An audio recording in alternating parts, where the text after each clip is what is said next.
Wish you all the best, Ralka. Thank you. It will Sure. come out well. Just be cool.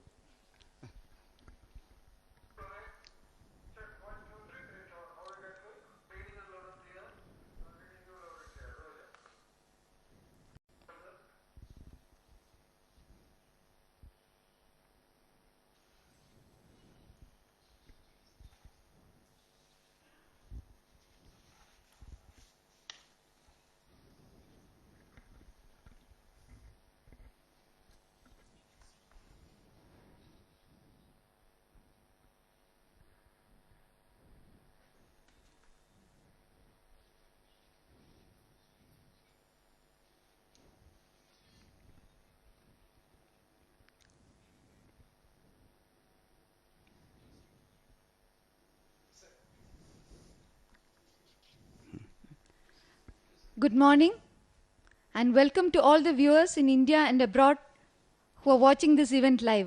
This telecast comes to you from the Mission Control Center at the Satish Dhawan Space Center, Sriharikota, the Space Port of India. I am Lalitambiga and I have here with me my colleague Dr. Alok Srivastav. We are bringing to you live this launch event. Today we have a very important launch of the Polar Satellite Launch Vehicle, the PSLV C-23, which is the 27th mission of India's workhorse launch vehicle PSLV. On this mission, PSLV will carry the Spot 7 satellite of France into orbit. So far, this versatile launch vehicle PSLV has launched 30 Indian satellites and 35 foreign satellites into a variety of orbits: sun-synchronous polar orbits, planar orbits, and sub-geostationary transfer orbits. Today's PSLV C-23 vehicle is a core-alone version of PSLV. It has no strap-on motors, and this is the 10th flight of PSLV in the core-alone configuration. PSLV is a 4-stage vehicle. The first stage is a solid stage which 138 tons of propellant loading. The second stage is a liquid stage with 42 tons of propellant loading. The third stage is again a solid, and the fourth and last stage is a liquid stage with 2.5 tons of propellant loading. PSLV C-23 is a dedicated commercial mission to launch the Spot 7 and 4 small satellites from Canada, Germany and Singapore into a circular polar orbit of 654.92 kilometers above the Earth, inclined at 98.23 degrees with respect to the equator. The 714 kilogram Spot 7 satellite is an Earth observation satellite built by Airbus Defence and Space, the erstwhile Astrium France. It draws heritage from the Spot 6, which was launched in September 2012 using the PSLV C-21 in the historic 100th mission of ISRO. The other satellites carried by PSLV C-23 are the 14 kilogram AISat from DLR Germany, 2 Canadian nanosatellites NLS 7.1 and 7.2 weighing 15 kilograms each, and the Velox 1, which is Singapore's first nanosatellite. ISRO's advanced inertial navigation system is also being flight tested in the PSLV C-23. I now invite my colleague Dr. Alok Srivastav to welcome the viewers in Hindi.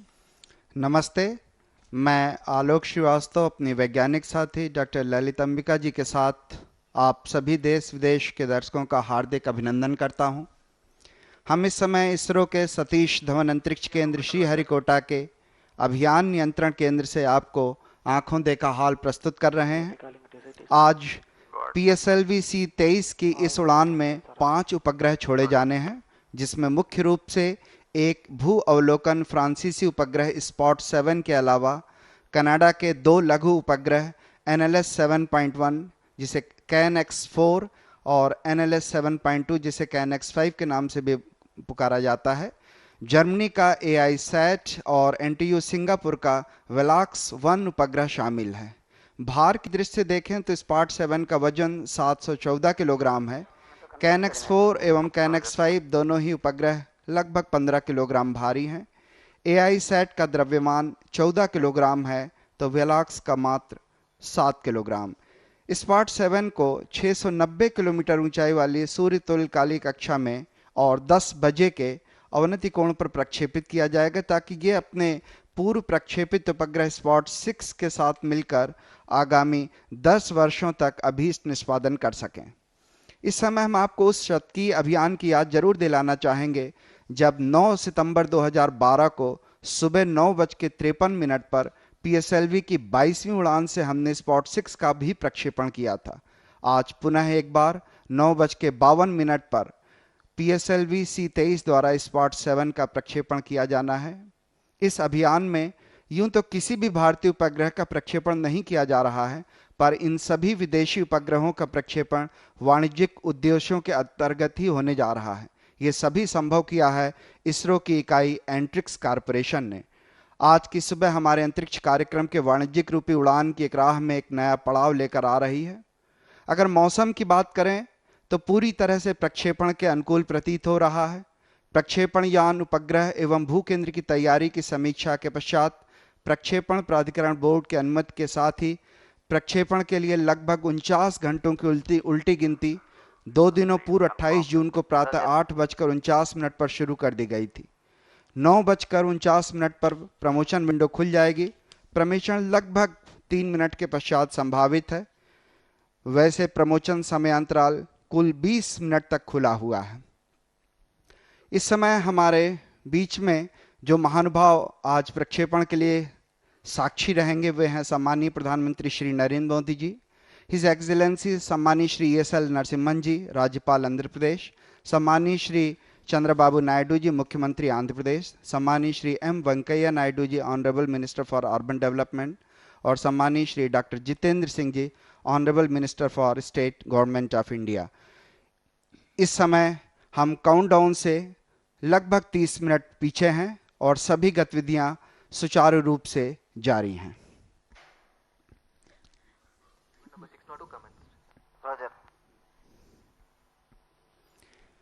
आज के प्रक्षेपणयान PSLV के 3 संस्करण हैं।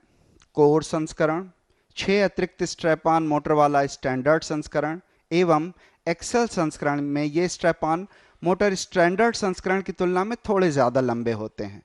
आज का प्रक्षेपणयान PSLV C-23 PSLV का core संस्करण है, अर्थात इसमें कोई भी अतिरिक्त स्ट्रैप ऑन मोटर नहीं लगाया गया है। पीएसएलवी एक 4 चरणों वाला यान है। प्रथम चरण कोर में 138 टन ठोस ईंधन भरा रहता है, द्वितीय चरण में 42 टन तरल ईंधन एवं तृतीय चरण में 7.6 टन ठोस ईंधन भरा जाता है। 2.5 टन तरल ईंधन वाला चतुर्थ व अंतिम चरण होता है। प्रमोशन के वक्त यान का भार लगभग 230 टन होता है और ऊंचाई करीब करीब 44.4 मीटर। उपग्रह एवं प्रक्षेपण यान के अलग अलग निर्माण के पश्चात उनका आपस में समाकलन एक बहुत ही जटिल प्रक्रिया होती है। इसी के संदर्भ में हम आपको इससे जुड़ी हुई एक लघु फिल्म भी दिखाएंगे। इस समय हम देख पा रहे हैं अपने स्क्रीन पे कि काउंटडाउन पे लगभग 29 मिनट 15 सेकंड की दूरी है। इस समय 9:22 हो चुके हैं और जैसा हम देख पा रहे हैं माननीय प्रधानमंत्री जी इस समय एमसीसी जो कंट्रोल सेंटर में उसमें अंदर प्रवेश कर चुके हैं। वे कई महानुभावों से एमसीसी में प्रवेश कर चुके हैं, कई महानुभावों से वो मुलाकात कर रहे हैं। सभी लोग बड़ी बेसब्री से माननीय प्रधानमंत्री जी का स्वागत करते हुए। ये ऐसी घड़ी है जो आपको बड़े लंबे समय तक याद रहेगी, क्योंकि हिम्मत अफजाई के लिए हमारे नेताओं का हमारे साथ होना हमारी हौसला अफजाई ही करता है। साथ ही साथ आप इस समय अपने स्क्रीन पर देख पा रहे होंगे कई वरिष्ठ वैज्ञानिक भी हमारे साथ हैं इस समय। एंट्रिक्स कॉरपोरेशन के कई वैज्ञानिक जिनकी बहुत लंबी मेहनत का यह नतीजा है कि आज स्पॉट 7 और उसके साथ जुड़े 4 छोटे लघु उपग्रह का भी प्रक्षेपण इस समय किया जाना है। Today we have with us a galaxy of VVIPs, the Honorable Prime Minister of India, His Excellency the Governor of Andhra Pradesh, the Honorable Chief Minister of Andhra Pradesh, the Honorable Cabinet Minister for Urban Development, the Honorable Minister of State, PMO, Government of India, and a host of other dignitaries are with us today to witness the launch of the PSLV C-23.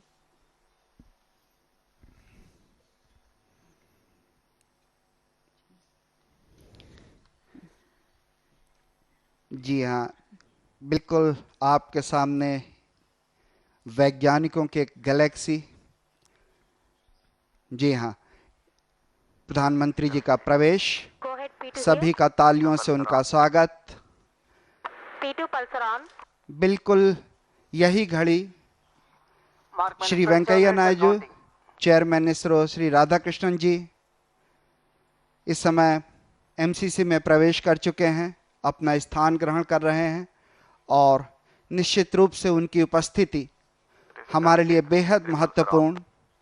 सभी का अभिवादन स्वीकार करते हुए प्रधानमंत्री Shri Narendra Modi ji, doctor B Suresh जो VSSC के director रह चुके हैं, श्री कस्तूरी रंगन जी जो सचिव थे और इस समय राज्यसभा के सदस्य भी हैं, प्रधानमंत्री जी का स्वागत करते हुए उनसे वार्तालाप करते हुए आप अपनी स्क्रीन पर देख पा रहे होंगे। R3 pulsar is on. निश्चित रूप से प्रोफेसर UR राव आपके सामने। जी हाँ, यही वो लोग हैं जिनकी कड़ी मेहनत, लगन और तपस्या से आज इसरो इस मकाम तक पहुंचा कि वो न केवल अपने प्रक्षेपण कर सके, अपने उपग्रहों का निर्माण कर सके, बल्कि विदेशों से भी ऑर्डर लेके एंट्रिक्स कॉरपोरेशन के द्वारा किए गए प्रयासों से विदेशों के भी उपग्रहों का प्रक्षेपण कर सके। जैसा कि मैं आपसे कह रहा था कि उपग्रह में प्रक्षेपण यानी अलग अलग निर्माण के पश्चात उनका आपस में समाकलन एक जटिल प्रक्रिया होती है। अब जो लघु फिल्म हम आपको दिखाने जा रहे हैं वो इसी समाकलन को दर्शाता है। प्रस्तुत है यही लघु film. We have here a brief video capsule showing the PSLV C-23 launch vehicle integration activities. The launch campaign commenced on 12th May 2014 with the movement of the co-bake shroud. The first stage has 5 segments. They are made separately and stacked one over the other as you are watching. Here we see the nozzle end segment being placed on the launch pedestal, followed by the 3 mid segments, And counting. which you can see one of them is being very carefully aligned and then slowly mated with the stacked segments. Each segment weighs 33 tons and the total length of the first stage is 16.5 meters. RSD to control. Segments are being aligned and brought closer. The segment joints are prepared using inhibition material and held together by shear pins. And here we can see the head end segment being assembled. CEC to control. Event number 6. Very slowly the segments are brought together. After stacking the rest of the segments, the igniter is assembled vertically, which you can see being assembled right now.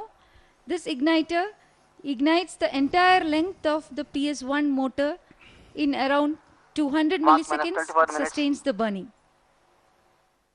यान समाकलन के इस क्षण में आप समूचे द्वितीय चरण को SPB स्टेज प्रिपरेशन बिल्डिंग में परीक्षण से गुजरता हुआ देख पा रहे हैं। यह परीक्षण लगभग 20 दिन चलता है। द्वितीय चरण को नोजल के उचित झुकाव से नियंत्रण किया जाता है ताकि प्रणोद बल को अभीष्ट दिशा में प्राप्त किया जा सके। तत्काल इसे क्षैतिज रूप में ही MST या मोबाइल सर्विस टावर की ओर ले जाया जाता है और यान के प्रथम चरण के साथ संयोजित कर दिया जाता है। इसे 6 जून 2014 को पूरा कर लिया गया। ये आप देख पा रहे हैं किस तरीके से जो द्वितीय चरण था उसे धीरे धीरे नीचे उतारकर प्रथम चरण के साथ संयोजित किया जाता है। बहुत सतर्कता, बहुत सावधानी बरती जाती है ताकि इन दोनों चरणों के अलाइनमेंट में किसी भी तरह की त्रुटि ना हो। The third stage has a Kevlar epoxy motor.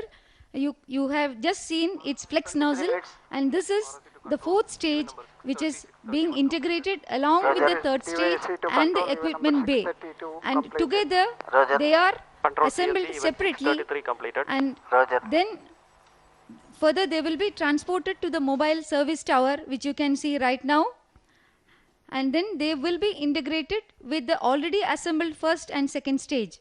For the PSLV C23, this assembly was completed on 3rd June 2014. Here you can see the assembly in progress. यान के सबसे ऊपर एक विशेष रूप से निर्मित धातु वलय अडॉप्टर के साथ स्पॉट 7 उपग्रह को प्रक्षेपण यान से संयोजित करने के बाद अन्य छोटे छोटे उपग्रहों को भी अडॉप्टर पर ही अलग अलग कोणों और स्थानों पर संयोजित करने के पश्चात ऊष्मीय सुरक्षा कवच को बंद कर दिया जाता है। उसके बाद यान पूरी तरह से प्रक्षेपण के लिए तैयार। मोबाइल सर्विस टावर को धीरे धीरे पीछे खिसकाया जाता है जैसे आप स्क्रीन पर देख पा रहे हैं, और उसके बाद ये जो प्रक्षेपण यान है वो बिल्कुल अकेले प्रक्षेपण के लिए तैयार खड़ा।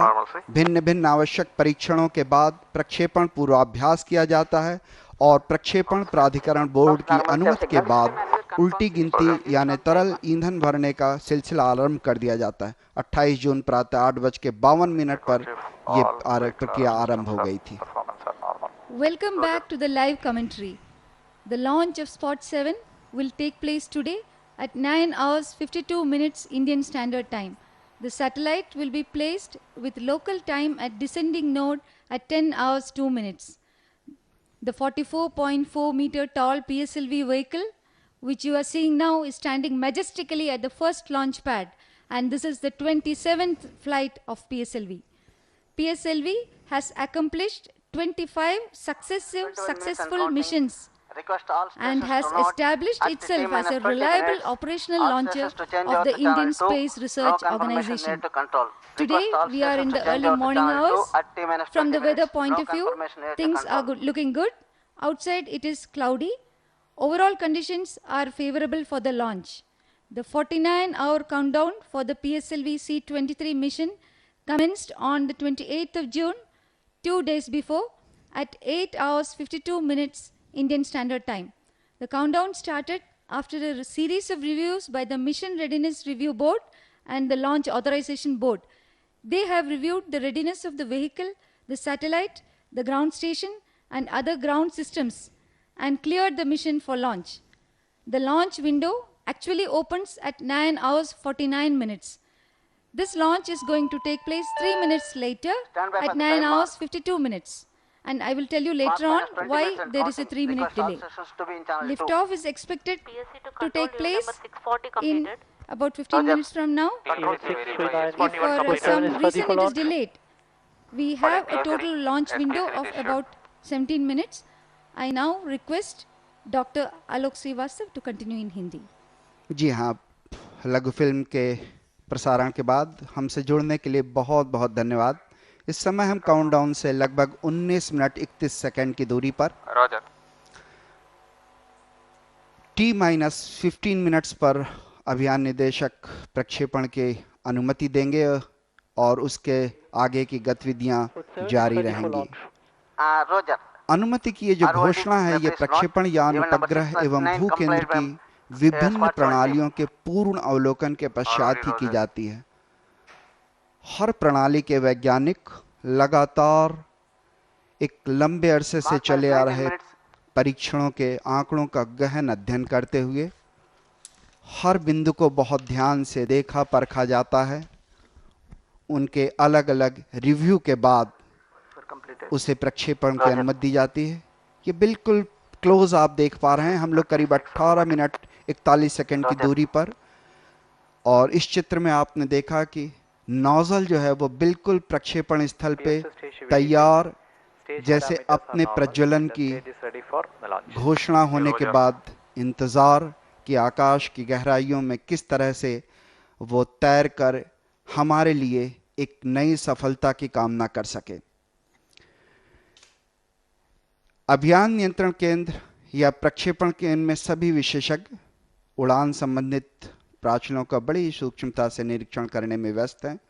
2 दिनों पूर्व उल्टी गिनती के प्रारंभ से लेकर अब तक जाने कितनी ही ऐसी गतिविधियां, कितने ऐसे क्रियाकलाप अति सावधानी पूर्वक संपन्न किए गए जिनकी सफलता ने हमारे वैज्ञानिकों के अथक प्रयासों में नया उत्साह भरा और यान को प्रमोशन के इस मुकाम तक पहुंचा दिया। इस चरण तक हम लगभग 600 से ज़्यादा गतिविधियों को अंजाम दे चुके हैं और शेष क्रियाकलाप भी कुछ ही क्षणों में एक पूर्व निर्धारित कार्यक्रम के तहत पूरे कर लिए जाएंगे। पूर्व प्रक्षेपण के समय लगभग 760 विशिष्ट गतिविधियां पूरी की जाती हैं। इससे आप अंदाज़ा लगा सकते हैं कि कितनी गहन, कितने ज़्यादा परीक्षण होते हैं एक प्रक्षेपण के समय। आज प्रक्षेपण स्थल पर आसमान में बादल छाए हुए हैं। कल रात में खुल के बारिश हुई थी, पर फिलहाल बारिश के आसार नज़र नहीं आ रहे हैं। हमने प्रक्षेपण मुहिम के साथ ही लगातार मौसम और हवा की गति पर नज़र रखी है और आज ज़मीन पर हवा की गति भी खासी सामान्य, लगभग 11 मीटर प्रति घंटा। वैसे लगभग 15 मीटर प्रति घंटे की रफ्तार से किसी भी तरह का कोई खतरा नहीं रहता। वायुमंडल में पृथ्वी से कुछ ऊंचाई पर आज सुबह मापी गई वायुगति द्वारा कार्यक्रम को आवश्यकता अनुसार पुनः अभिकल्पित किया जाता है ताकि आरोहण के दौरान वायुगतिकीय घर्षण भार को अल्पतम किया जा सके। आज प्रातः किए गए विस्तृत अनुकरणों से प्रतीत होता है कि सभी मान अपेक्षाएं नियत सीमाओं के अंदर हैं। सुबह के अवलोकनों के आधार पर वायुमंडलीय विद्युत क्षेत्र स्तर भी स्वीकार्य है। प्रक्षेपण के लिए ये विद्युत क्षेत्र स्तर 1000 वोल्ट प्रति मीटर से कम होना चाहिए ताकि तड़ित की किसी भी संभावना को नकारा जा सके। इस समय हम लगभग 16 मिनट की दूरी पर प्रक्षेपण से उस घड़ी का इंतजार करते हुए जब T-15 मिनट पर अभियान निदेशक प्रक्षेपण की अनुमति देंगे। इस समय आप देख पा रहे होंगे कि किस तरह से एक कंसोल पर जो अभियान निदेशक जी हैं वो बिल्कुल तैयार अनुमति के लिए। Range Operations Director to Mission Director. The range is ready for PSLV C-23 Spot 7 mission. Mission Director, Roger. TTC Director to Mission Director, all extra ground station and other support elements are ready for supporting PSLV C-23 Spot 7 launch. Mission Director, Roger. छोटी छोटी उद्घोषणाएं जो तैयारी की समीक्षा करती हैं, हर प्रणाली को बहुत बारीकी से देखा परखा जाता है।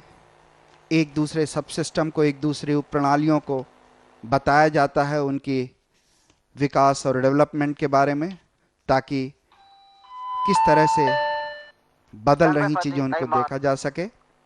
Mark minus 15 minutes and counting. This is Mission Director. Based on satisfactory performance of PSLV C-23 launch vehicle systems, all the 5 satellites, the range systems and the STRAC network systems, the launch operation sequence for the PSLV C-23 Spot 7 mission is authorized. All stations note, Mission Director's authorization for PSLV C-23 Spot 7 launch is given. जी हाँ, यही वह क्षण था जिसकी हम बेसब्री से प्रतीक्षा कर रहे थे। T-15 मिनट पर अभियान निदेशक ने प्रक्षेपण की अनुमति दे दी है और इस तरह से अब आगे की गतिविधियां पूर्व नियोजित रूप से जारी रहेंगी। The countdown is currently at 14 minutes before liftoff. At T-15 minutes, the mission director has given the authorization to proceed with the launch.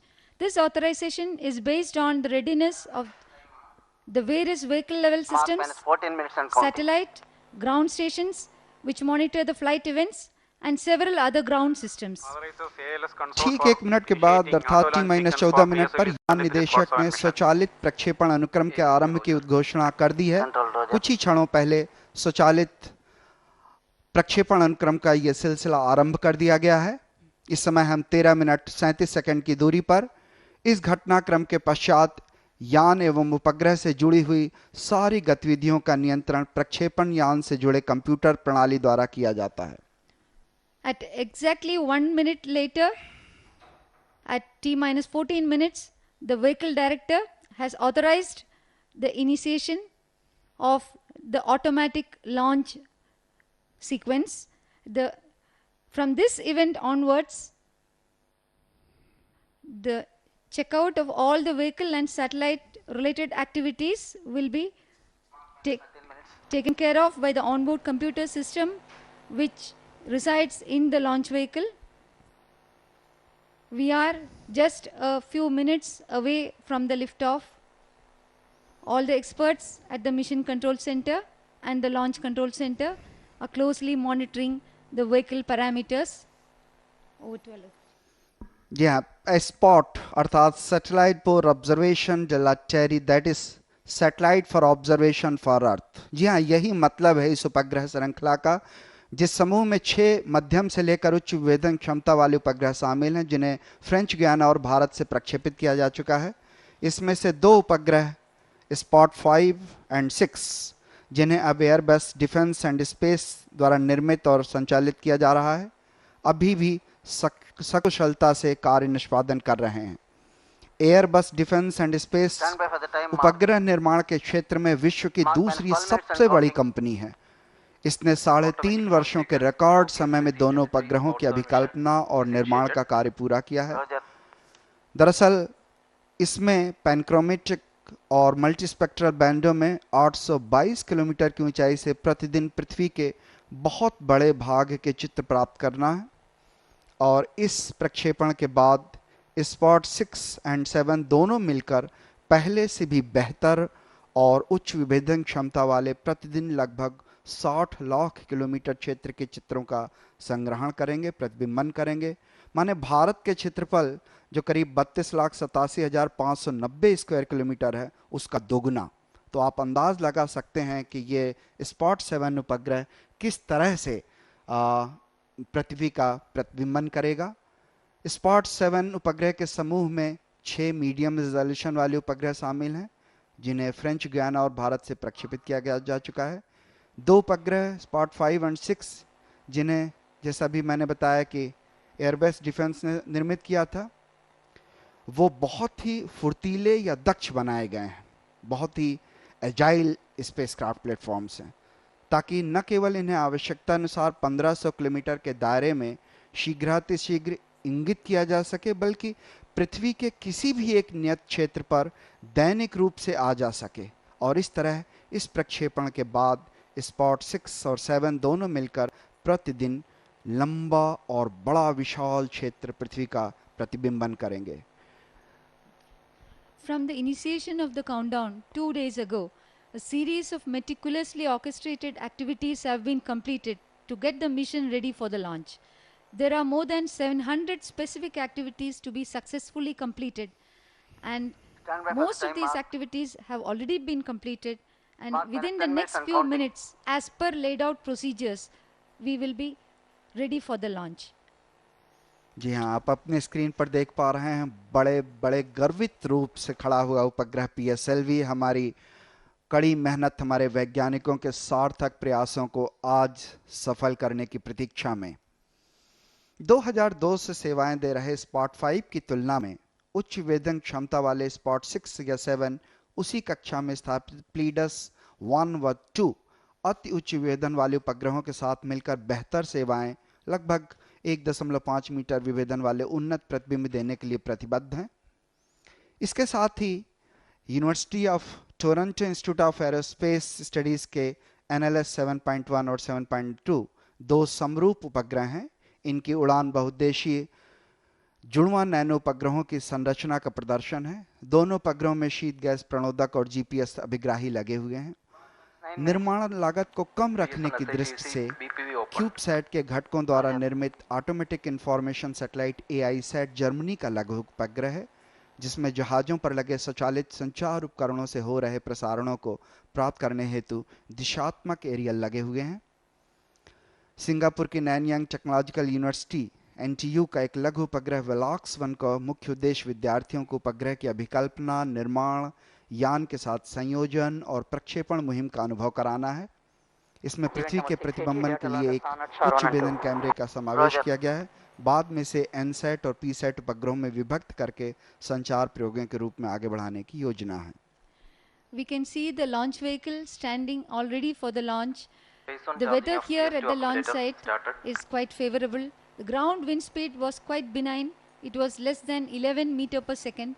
The allowable limit is 15 meter per second, and hence there is no concern in this regard. The upper altitude winds too are benign. We have very closely monitored the wind and weather conditions at the launch site since the start of the launch campaign. The upper atmospheric wind measured in the very early morning a couple of hours before is used to redesign the steering program to keep the aerodynamic load minimal during the atmospheric ascent.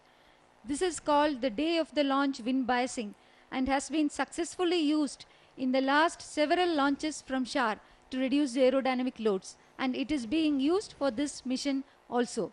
The detailed simulations made early this morning show that the aerodynamic load, the structural interactions, and the control requirements are well within allowable limits for launch. One of the indicators is called Q alpha, that is less than 1000 Pascal radian, where the limit is more than 2800 Pascal radian. The atmospheric electric field levels measured this morning are also quite acceptable. For clearing the launch, atmospheric electric field should be less than 1000 volts per meter, which means there's no possibility of any lightning. Today we do not have any concern in that regard. Over to Dr. Alok. धन्यवाद ललितम्बिका जी। बिल्कुल closely आप देख पा रहे हैं श्री चंद्रबाबू नायडू जी को, जो इस समय आंध्र प्रदेश के मुख्यमंत्री हैं। उनके साथ महानुभाव बैठे हुए।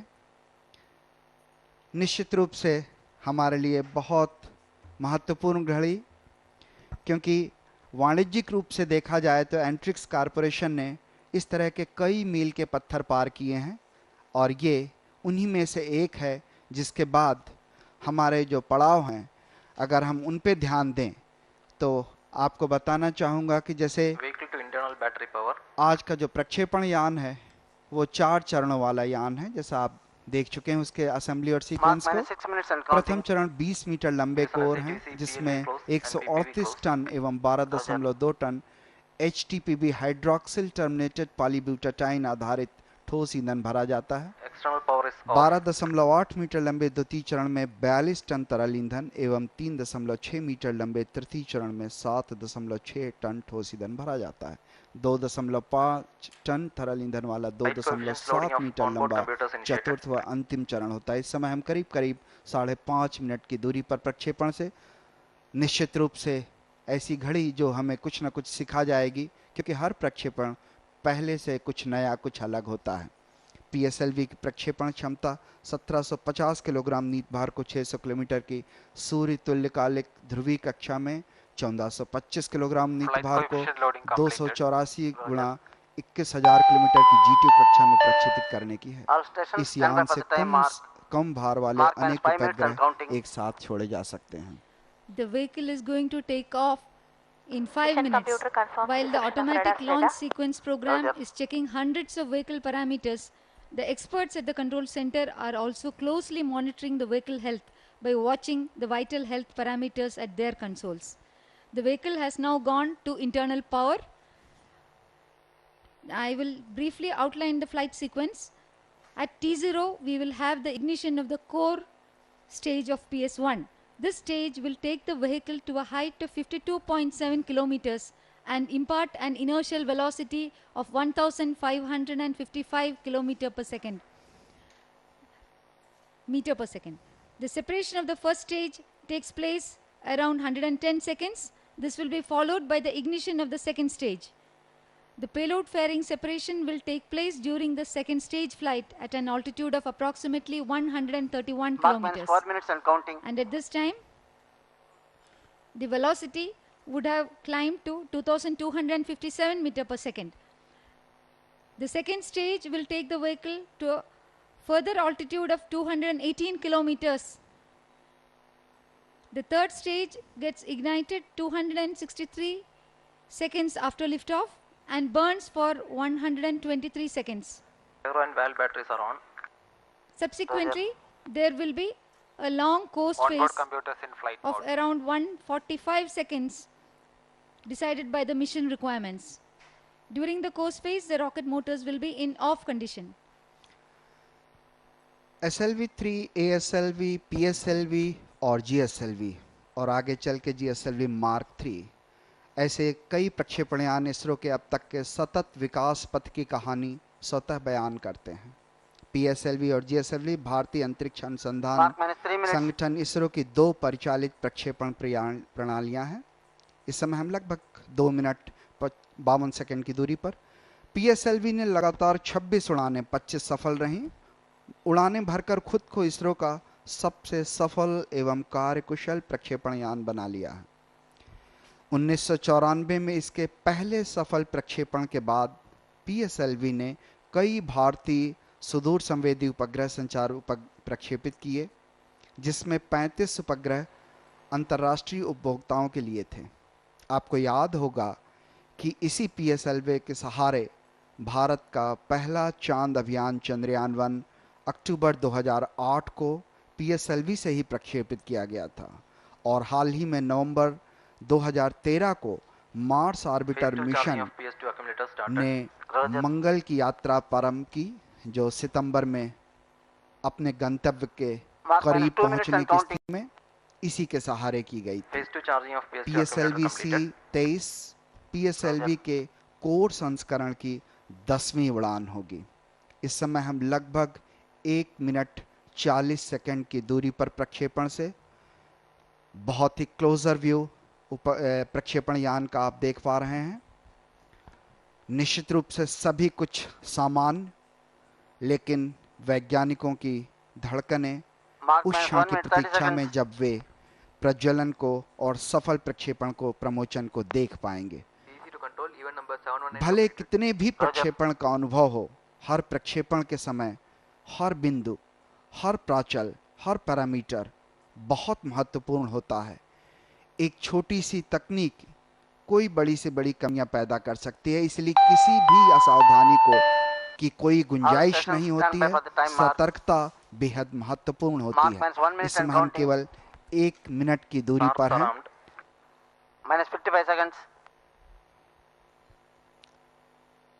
हर पैरामीटर इस समय आप देख पा रहे होंगे 50 सेकंड की दूरी पर। एक ओर स्वचालित प्रक्षेपण अनुक्रम सैकड़ों यान प्राचलों का निरीक्षण कर रहा है, तो दूसरी ओर अभियान तथा प्रक्षेपण नियंत्रण केंद्रों में अनेक विशेषज्ञ उड़ान संबंधित विभिन्न अवलोकन आंकड़ों का गहन अध्ययन करने में व्यस्त हैं। प्रक्षेपण पूर्व की बढ़ती हुई धड़कनों को आइए हमारे साथ आप भी गिनिए, क्योंकि हर प्रमोशन कुछ न कुछ नया सिखाता है और सही मायनों में अंतरिक्ष विज्ञान और उससे भी रॉकेट साइंस की यही तो चुनौतियां हैं। केवल 20 सेकंड दूर। अब मैं खामोश, आप काउंटडाउन सुनिए। 15 seconds. PS1 ignition authorized.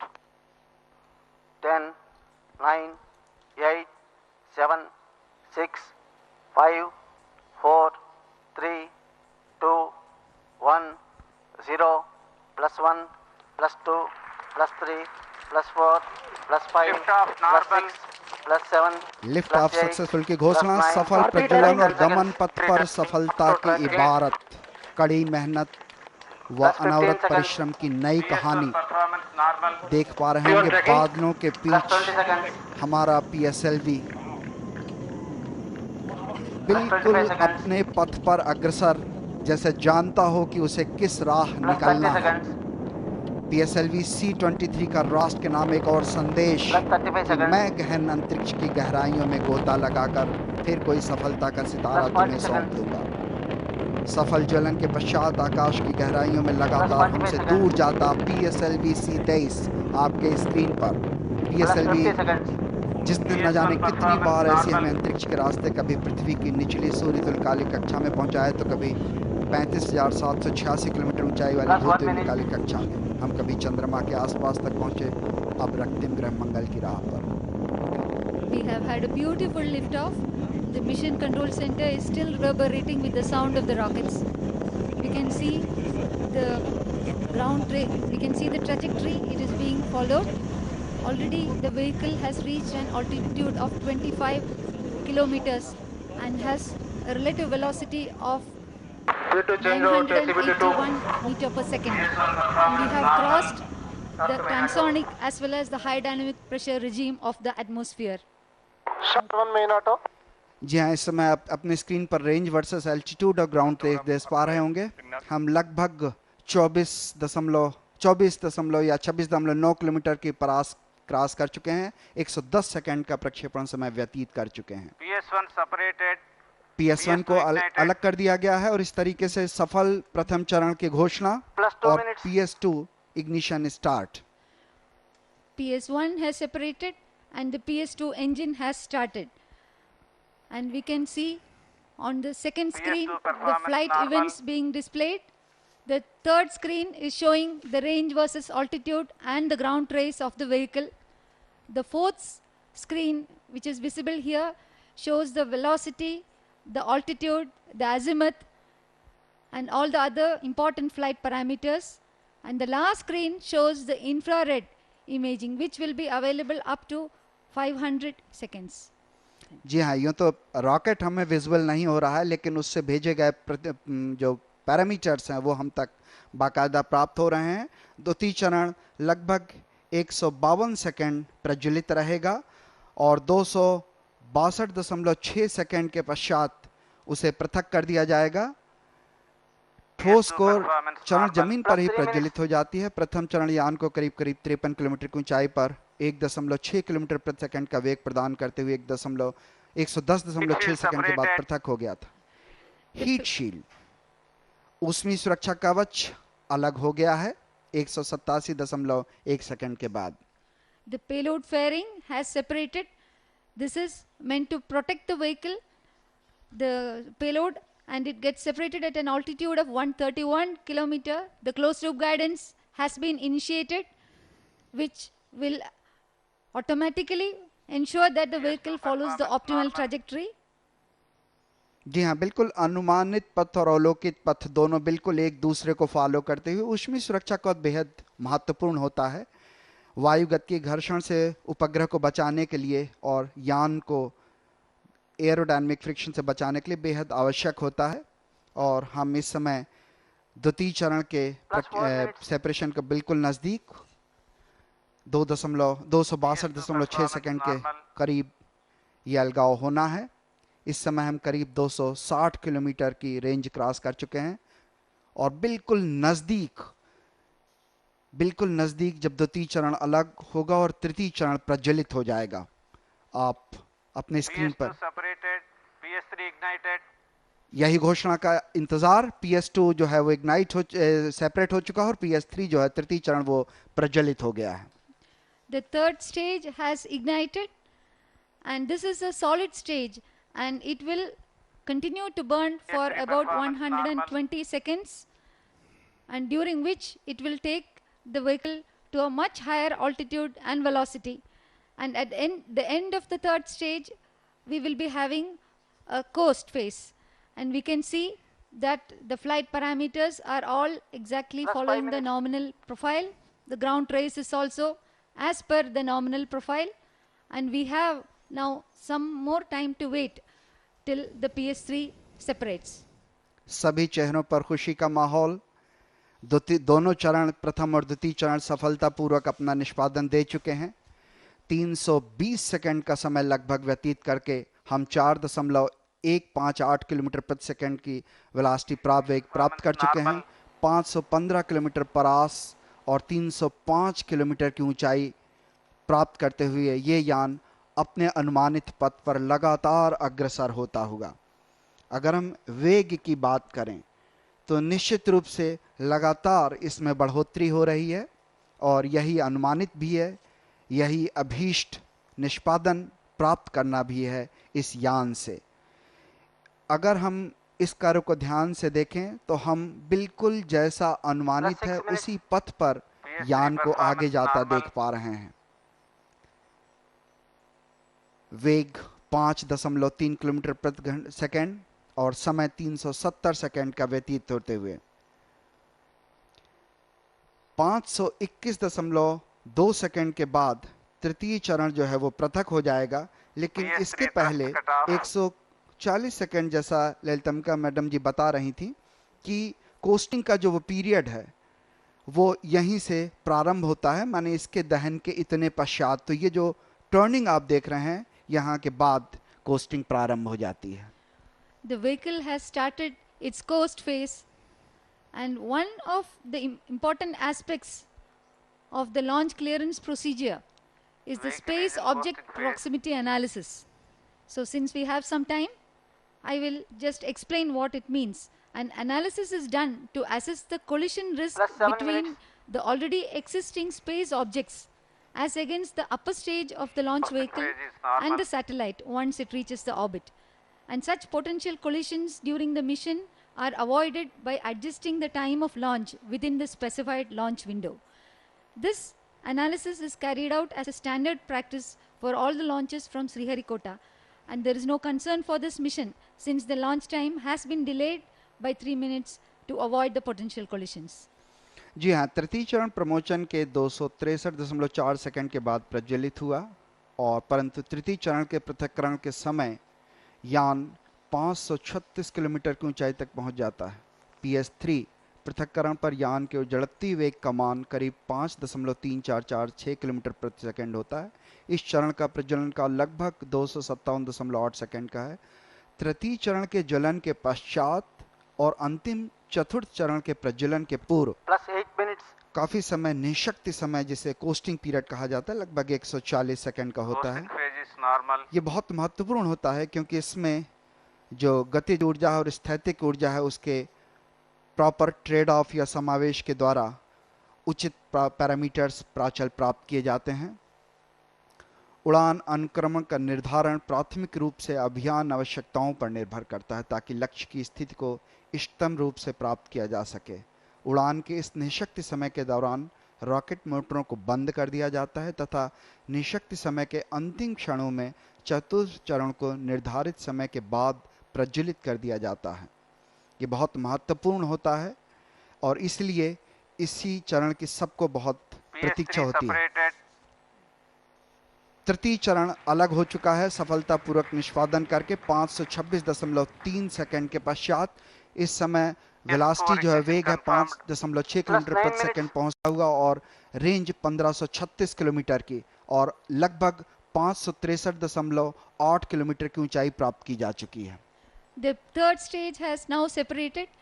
The relative velocity is now 5.4 kilometers per second, and we have covered a range of 1,619 kilometers at an PS4 altitude of performance 576 kilometers.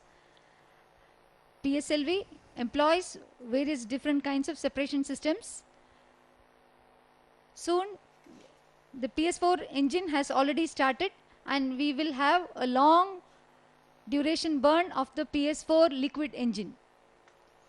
चतुर्थ चरण लगभग 505.5 सेकंड तक प्रज्वलित रहेगा। बहुत ही महत्वपूर्ण चरण और इसमें सबसे महत्वपूर्ण चीज होती है वेलोसिटी या वेग का मान प्राप्त करना।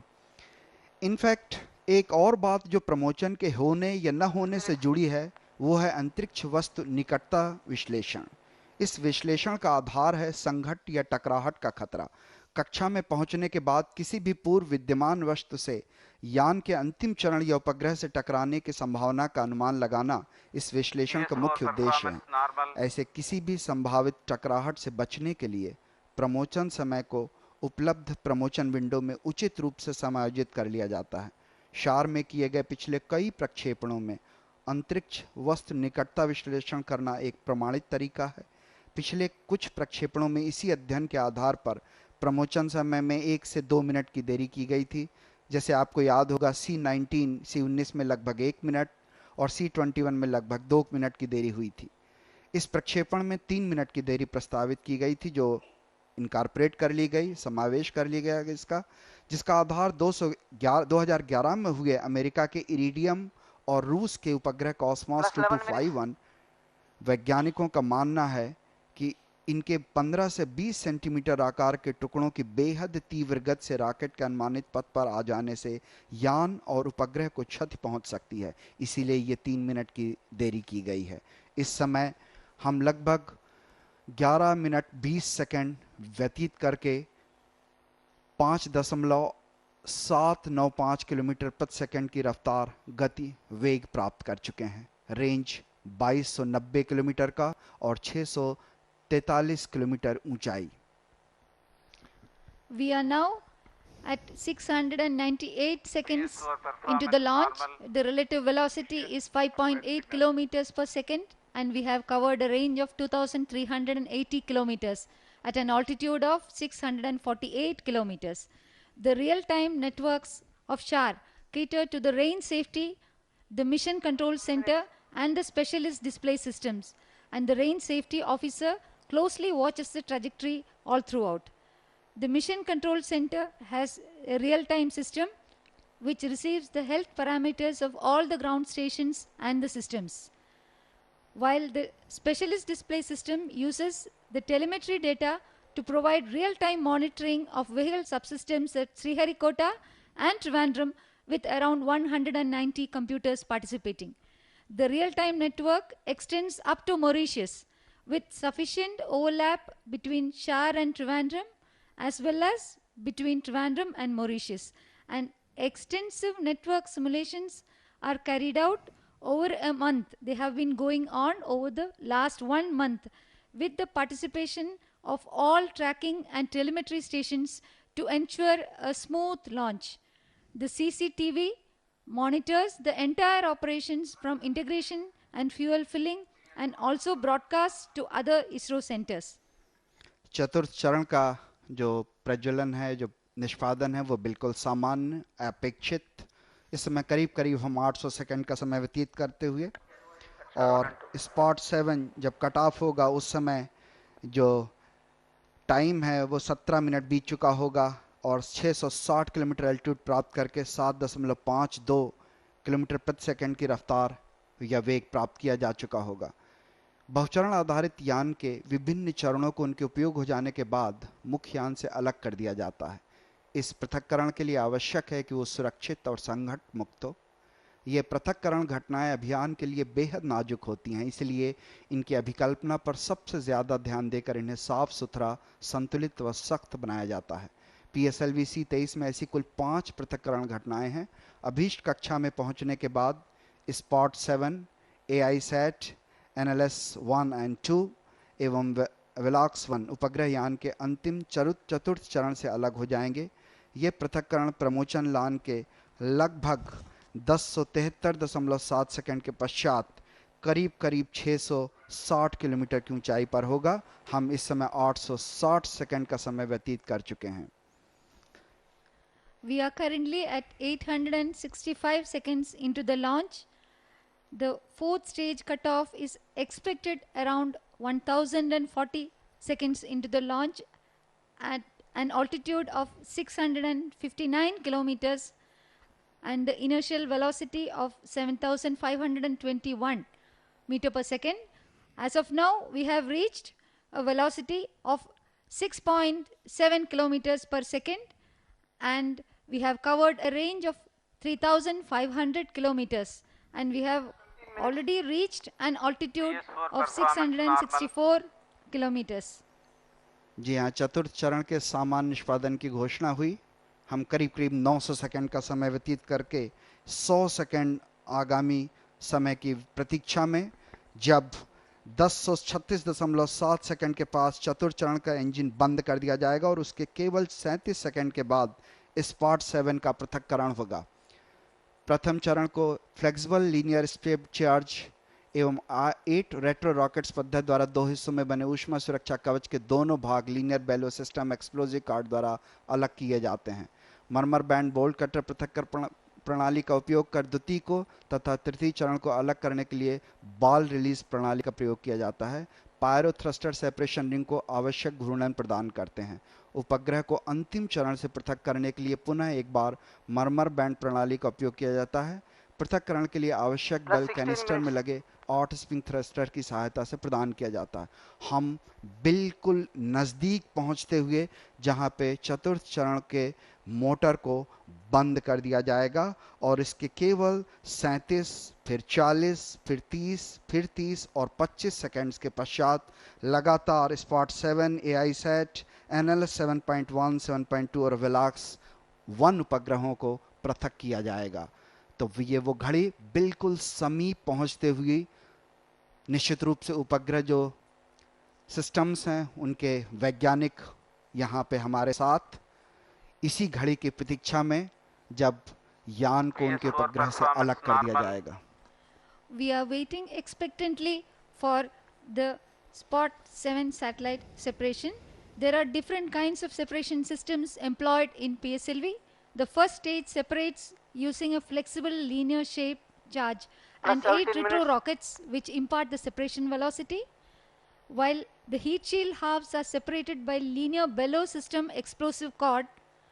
Merman band bolt cutter separation mechanism is used for the second to PS4 third stage thrust separation, cutoff. while the PS3 PS4 separation Injection uses a conditions ball are release achieved. type mechanism. जी हाँ, The- बिल्कुल। अभी कुछ ही क्षणों में ललितम्बिका जी अभी PS4 shut off की घोषणा कर दी गई है और 1033 सेकंड में ये काम पूरा किया गया। 7.6 किलोमीटर प्रति सेकंड की वेलोसिटी वेग प्राप्त कर लिया गया है और करीब 4500 किलोमीटर का रेंज प्राप्त कर लिया गया है। बहुप्रतीक्षित घड़ी की प्रतीक्षा, जब स्पॉट 7 को पृथक कर दिया जाएगा।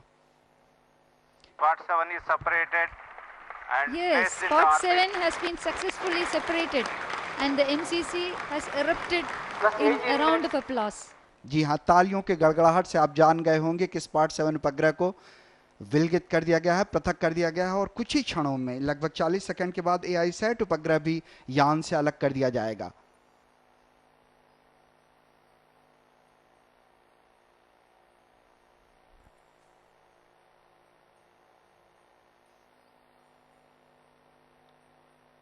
उसी अनाउंसमेंट, उसी घोषणा की प्रतीक्षा हम सब।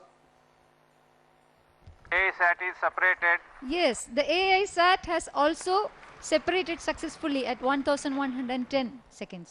1110 सेकंड पे AISAT के पृथक्करण के बाद सभी वैज्ञानिक खुशी में, और केवल 30 सेकंड और फिर 30 सेकंड के बाद NLS 7.1 और 7.2 का जो सेपरेशन है, पृथक्करण है, वो किया जाएगा। फिर से एक बार मैं खामोश और आप सुनिए उस घोषणा को। Plus 19 minutes. NLS 7.1 is separated. NLS 7.1 has now been separated at 1141 seconds.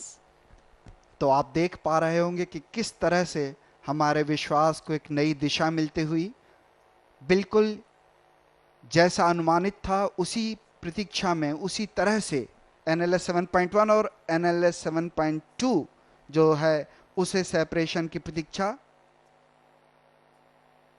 NLS 7.2 is separated. जी हाँ, 1171.4 सेकंड पे NLS 7.2 को भी सेपरेट कर दिया गया, पृथक कर दिया, और केवल अब 25 सेकंड के बाद अंतिम उपग्रह वेलाक्स 1 के पृथक्करण की घोषणा होनी है। Both the NLS 7.1 and 7.2 satellites have been separated and we are eagerly awaiting the separation of the Velox 1.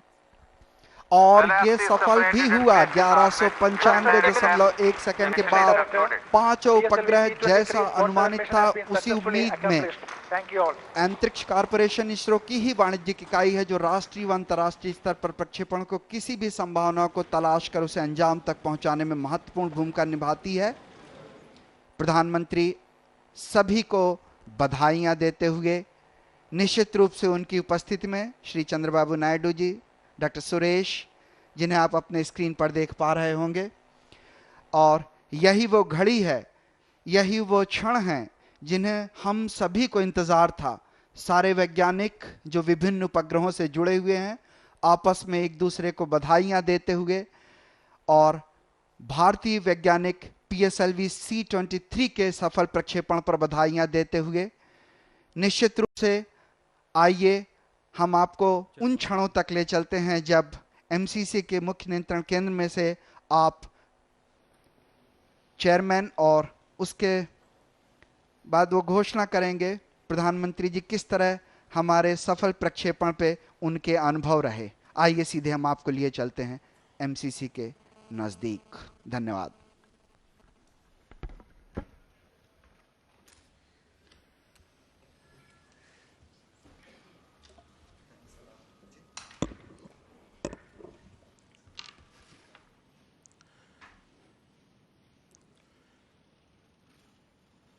Congratulations to everybody.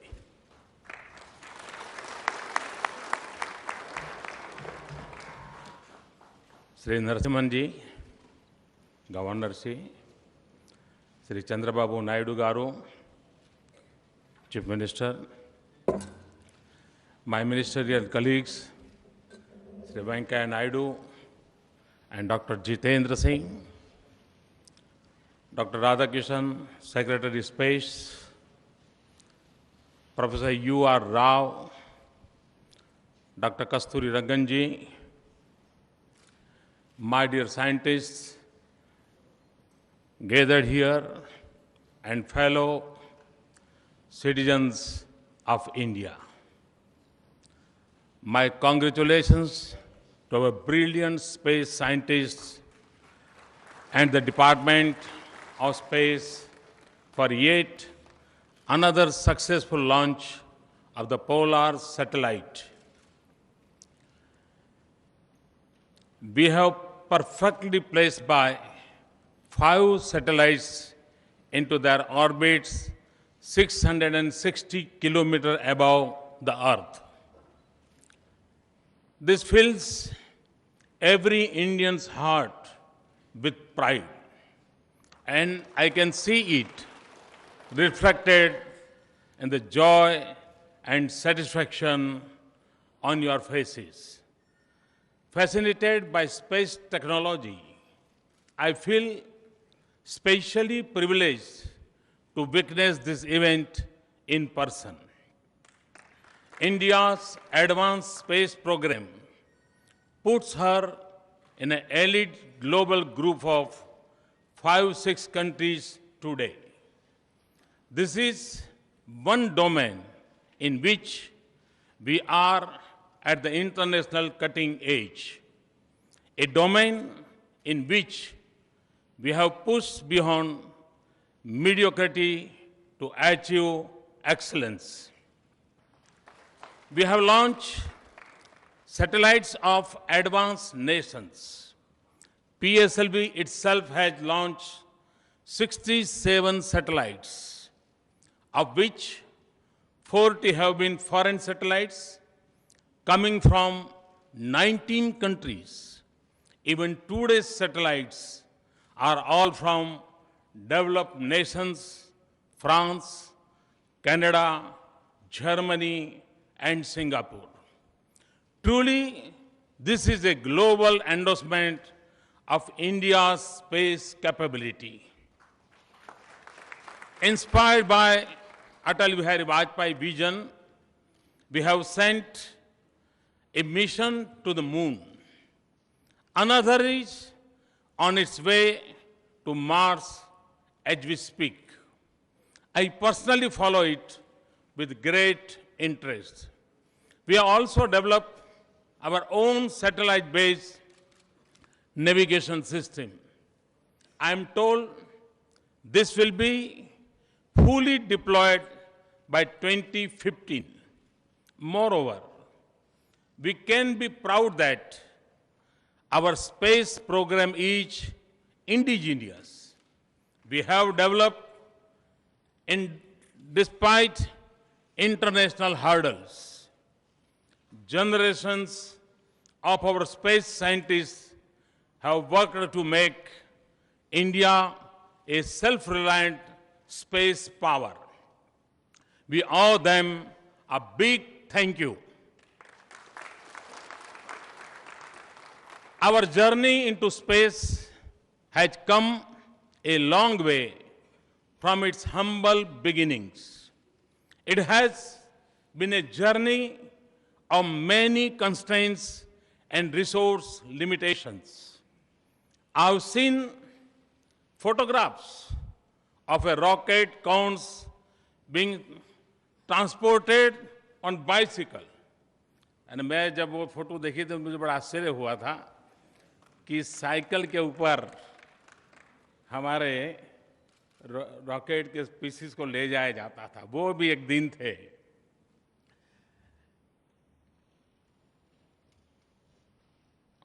Our first satellite, Aryabhat, was made in industrial sheds in Bangalore.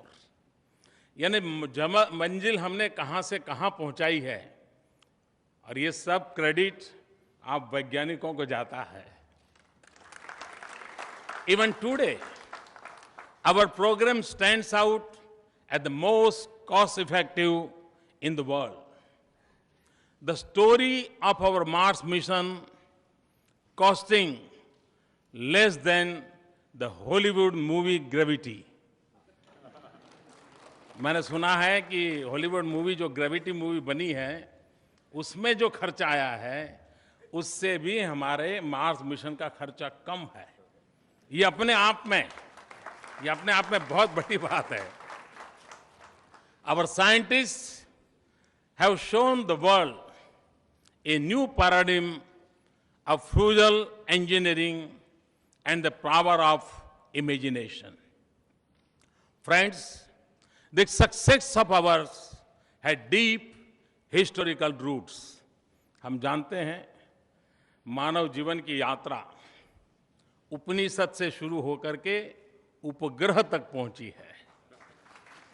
ऋषियों ने उपनिषद से शुरू किया था, आप वैज्ञानिकों ने उपग्रह तक पहुंचाया है। India has a rich heritage of science and technology, including in the field of space.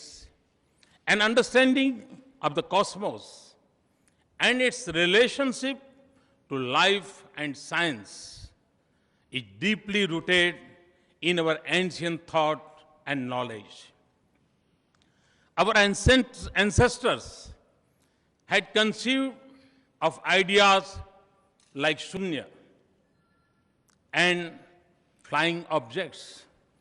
कभी कभी हम गर्व से कह सकते हैं कि हमारे पूर्वजों ने अगर मानव जात को जीरो न दिया होता तो आज शायद विज्ञान इतनी प्रगति नहीं कर पाता। इतनी बड़ी भेंट हमारे पूर्वजों ने दी है। The works of visionaries like Bhaskaracharya and Aryabhatta continue to inspire scientists. Many misunderstand space technology to be for the elite. That has nothing to do with the common man. और मैं मानता हूं ये सबसे बड़ी गलती इस परसेप्शन से है। हमारी पहली जिम्मेवारी है कि इस परसेप्शन को खत्म किया जाए कि वैज्ञानिक सिद्धियां अल्टीमेटली सामान्य मानवी की जिंदगी के बदलाव के लिए है। और जब तक हम ये नहीं करेंगे, कभी कभी शरीर के कोई पुर्जे पर पीड़ा नहीं होती, तब तक हमें उसका मूल्य समझ नहीं आता। यूं शरीर चलता रहता है, लेकिन एकाध जगह पर कुछ गड़बड़ हो जाए फिर पता चलता है इतना महत्वपूर्ण था क्या बॉडी पार्ट। वैसे इस पूरे ब्रह्मांड में, इस पूरी विकास यात्रा में स्पेस साइंस का कितना महत्व है, ये मानव जात को समझाना, उसको अनुभव कराना, ये समय की मांग है। और मैं सभी वैज्ञानिकों को विश्वास दिलाता हूं कि आपने लेबोरेटरी में बैठ करके जो साधना की है, ये साधना करोड़ों करोड़ों लोगों की जिंदगी को बदलने की ताकत रखती है।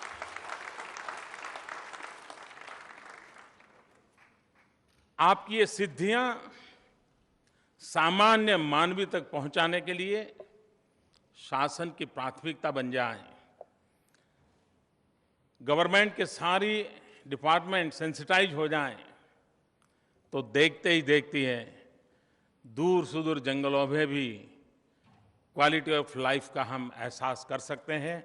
और मैं आपको विश्वास दिलाता हूं कि आप वैज्ञानिकों के द्वारा की गई ये तपस्या कभी बेकार नहीं जाएगी, मानव जात के कल्याण के लिए काम आएगी। I however believe such technology is fundamentally connected with the common man.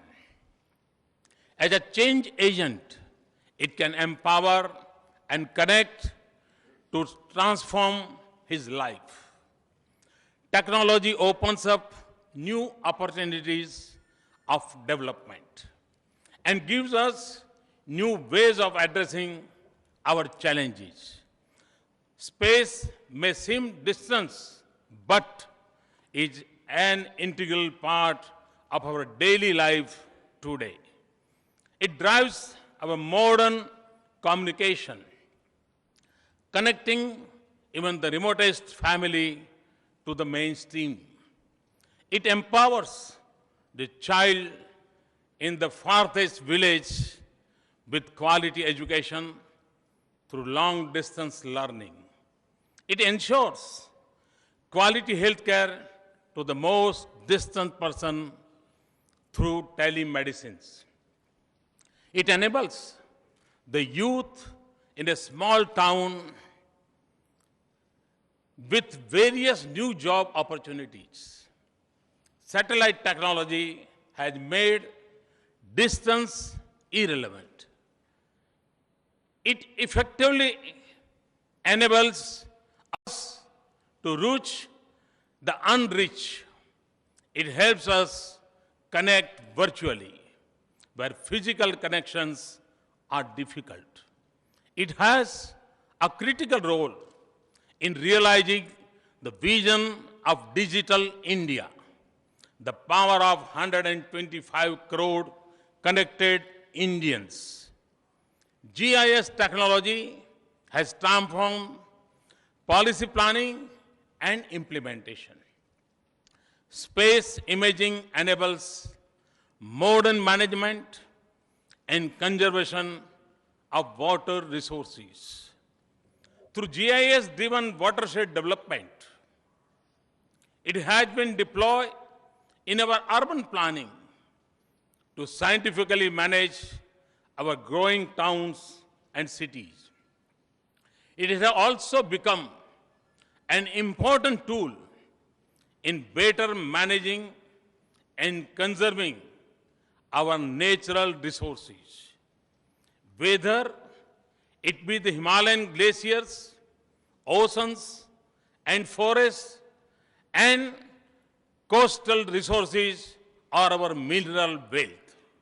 Space imagery is improving our land management systems, bringing wasteland into productive use. Our next frontier should be to extend the same to land records, bringing in accuracy and transparency for the common man. और आज मैं समझता हूं शायद गरीब से गरीब किसान के लिए उसकी जमीन के विषय में जानकारी एक बहुत बड़ा सवालिया निशान है। ऐसा कह सकते हैं कि टोडरमल के जमाने में लैंड रिकॉर्ड पर काम हुआ था और शायद उसके बाद नहीं हो पाया। कानून कहता है हर 30 साल में एक बार लैंड रिकॉर्ड को रिव्यू करना चाहिए, नया रिकॉर्ड तैयार करना चाहिए। लेकिन शायद आप वैज्ञानिकों के इस परिश्रम का परिणाम है कि जो काम टोडरमल ने शुरू किया था वो बहुत अधिक वैज्ञानिक आधार पर अब आपके इस रिसर्च के माध्यम से होगा, ऐसा मेरा पूरा विश्वास है। Space technology has also evolved into an invaluable asset in disaster management. Satellite communication channels often end up being the only mode of communication. Accurate, advanced warning and tracking of cycle failure saved countless lives recently. We must, as a nation, fully harness this expertise in space technology in our developmental process for social change, economic development, and resource conservation. The possibilities are limitless, the benefits enormous.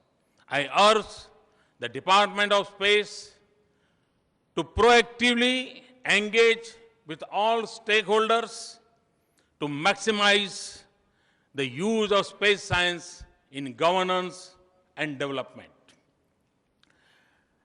Deepening of state involvement will be critical for the same.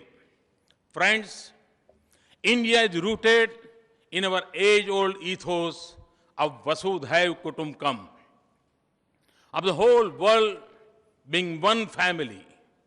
India's space program is thus driven by a vision of service to humanity, not by desire of power. For us, it is an important instrument of our human progress. We must therefore share the fruits of our technological advancement with those who do not enjoy the same, the developing world and our neighbors in particular. We already share disaster management data with over 30 countries. We provide benefits of telemedicine to Afghanistan and African countries. But we must do more. Ye dil maange more. Today, I ask our space community to take up the challenge of developing a SAR satellite that we can dedicate to our neighborhood as a gift from India. A satellite that provides a full range of applications and services to all our neighbors. और मैं मानता हूं कि SAARC देशों की गरीबी के खिलाफ जो लड़ाई है, अशिक्षा के खिलाफ जो लड़ाई है, अंधश्रद्धा के खिलाफ जो लड़ाई है, वैज्ञानिक क्षेत्र में आगे बढ़ने का जो चुनौती है, सार्क देशों के नौजवानों को अपॉर्चुनिटी प्रदान करने की संभावनाएं पड़ी हैं। इसके लिए हमारा ये सार्क सैटेलाइट का सपना इन हमारे सभी पड़ोसी देशों के कल्याण में काम आएगा और इसलिए मैंने आप सामने प्रस्ताव रखा है कि हम एक सार्क सैटेलाइट लॉन्च करके हमारे सार्क देशों को एक अनमोल नजराना पेश करें ताकि उनके कल्याण में हम भी भागीदार बने। I also ask you to enlarge the footprints of our satellite-based navigation system to cover all of South Asia. Friends, continued progress in space must remain a national mission. We must keep enhancing our space capabilities. We must develop more advanced satellites with higher computing, imaging, and transmitting power. We must expand our satellite footprints in terms of frequency and quality. We must also strengthen our international partnership in all areas of space technology. India has the potential to be the launch service provider of the world. We must work towards this goal. Construct the required new launch infrastructure and extend our launching capabilities to heavier satellites. Development of human resources will be critical for our future success. I was very pleased to meet our young scientists here. I admire their work and their achievements. Let us link up with more universities and colleges to develop our future leaders in this area. मैं कल से आपके बीच में हूं। मुझे एक बात का सबसे बड़ा आनंद हुआ कि मुझे यहाँ 4 पीढ़ी के साइंटिस्टों को मिलने का सौभाग्य मिला। 4 generations are present here. ये अपने आप में प्रगति की बड़ी निशानी है। जिन्होंने आर्यभट्ट का काम देखा था, तब से लेकर के अब तक काम करने वाले साइंटिस्टों को एक छत के नीचे देखना, ये अपने आप में एक फैमिली लाइक एनवायरनमेंट, एक टीम स्पिरिट इसका अनुभव कराता है और इस बात का मुझे सर्वाधिक आनंद हुआ और इसके लिए मैं आप सभी वैज्ञानिकों को विशेष रूप से बधाई देता हूं और उन एंसेस्टर्स को भी बधाई देता हूं जिन्होंने इस महान परंपरा को प्रारंभ किया। सतीश धवन जी हो, विक्रम साराभाई हो, उन महान परंपरा को निर्माण करने वालों को भी मैं अपनी तरफ से बहुत बहुत बधाई देता हूं। We must also involve our youth at large with space. You have already started putting a lot of space-related data online through your Bhuvan space portal. जो विद्यार्थी मुझे सुन रहे हैं, मैं उनसे आग्रह करता हूं कि आप इस भुवन स्पेस पोर्टल को जरूर विजिट करें. इतना इंफॉर्मेशन का खजाना है, आपको भी आनंद आएगा और हो सकता है इसके कारण आपका भी कभी मन कर जाए कि आप भी इस क्षेत्र के अंदर प्रवेश करने का इच्छा करेंगे. और इसलिए मैं विशेष रूप से आप लोगों को भुवन स्पेस पोर्टल की विजिट करने के लिए विशेष रूप से आग्रह करता हूं. What steps can be taken to further increase access to data by students and researchers? Could we also think of development a state-of-the-art interactive digital space museum? अगर ये हम करते हैं तो देश के नौजवान नई पीढ़ी जाएगी और इंटरेक्टिव स्पेस म्यूजियम बनाएंगे तो हो सकता है कि आने वाली पीढ़ियों को हमें नए साइंटिस्ट पाने की वो एक खिड़की खोल सकने का एक मार्ग बन सकता है. In conclusion, I want to emphasize how technology is central to development. It touches one and all and is an important instrument of our national progress. India's space program is a perfect example of scale, speed, and skill.